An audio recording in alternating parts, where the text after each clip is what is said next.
Friends, आप सभी का वेलकम है मेरे यूट्यूब चैनल सबके सब पर। आज के इस फोटोशॉप के टिप्स एंड ट्रिक्स में हम लोग सीखेंगे किसी भी इमेज को क्लिपिंग मास्क करना हो और साथ ही साथ लेयर मास्क भी करना हो तो कैसे करना चाहिए, या आप ऐसे समझें कि कई इमेजेस हैं और उन सभी को क्लिपिंग मास्क करना है किसी एक इमेज के अंदर तो कैसे करना चाहिए। जैसे यहाँ पर 3 इमेजेस हैं। 3 इमेजेस का मतलब ये कि एक रेक्टेंगल है, दूसरा यहाँ सर्कल और एक ऊपर में इमेज, और मैं चाहता हूं कि इस सर्कल को इस रेक्टेंगल के अंदर क्लिपिंग मास्क करूं इस तरह से, और उसके बाद अपने इस इमेज को इस सर्कल के अंदर क्लिपिंग मास्क करूं।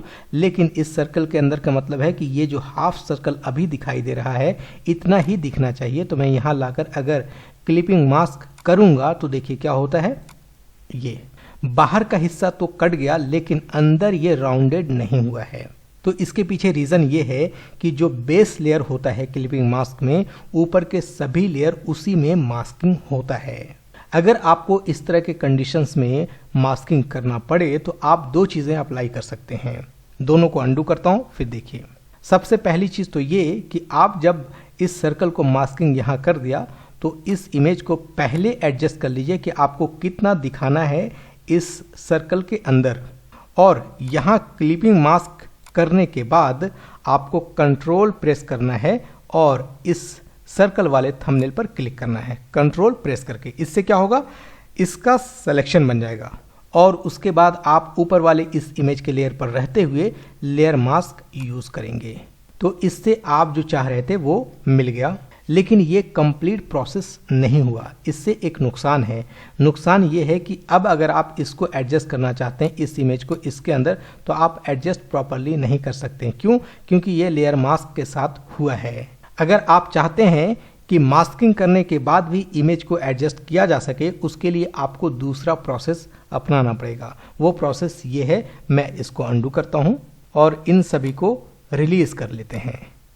उसका तरीका यह है कि आप सबसे पहले इन दोनों इमेजेस को मास्किंग कीजिए एक दूसरे के अंदर। जैसे इसको मैं मास्किंग करता हूं, और इस सर्कल को अभी मास्किंग नहीं करना है। ऊपर वाले इमेज को आप जैसे एडजस्ट करना चाहते हैं वैसे पहले एडजस्ट कर लीजिए, और उसके बाद ऊपर के दोनों लेयर को सेलेक्ट करके कंट्रोल G से ग्रुप कर लीजिए।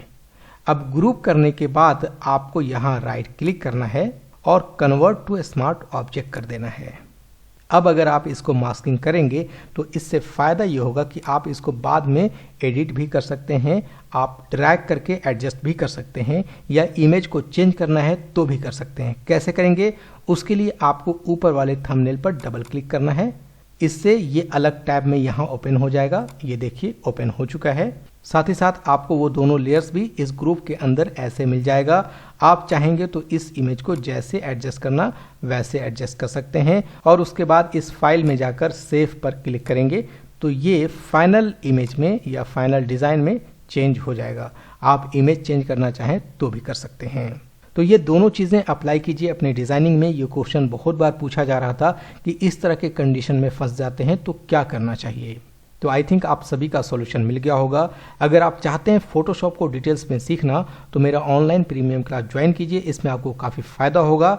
लॉकडाउन की वजह से हमने अपनी फ़ी में 50% डिस्काउंट कर दिया है। इसका बेनिफिट आप ज़रूर लीजिए। मुझे कॉल कीजिए, मैंने अपना कॉन्टैक्ट नंबर और ईमेल आईडी डिस्क्रिप्शन में दे दिया है। आप जब चाहें कॉल कर सकते हैं, और किसी तरह का कुछ कन्फ्यूज़न है तो पूछिए, उसका सॉल्यूशन ज़रूर लेकर आऊँगा।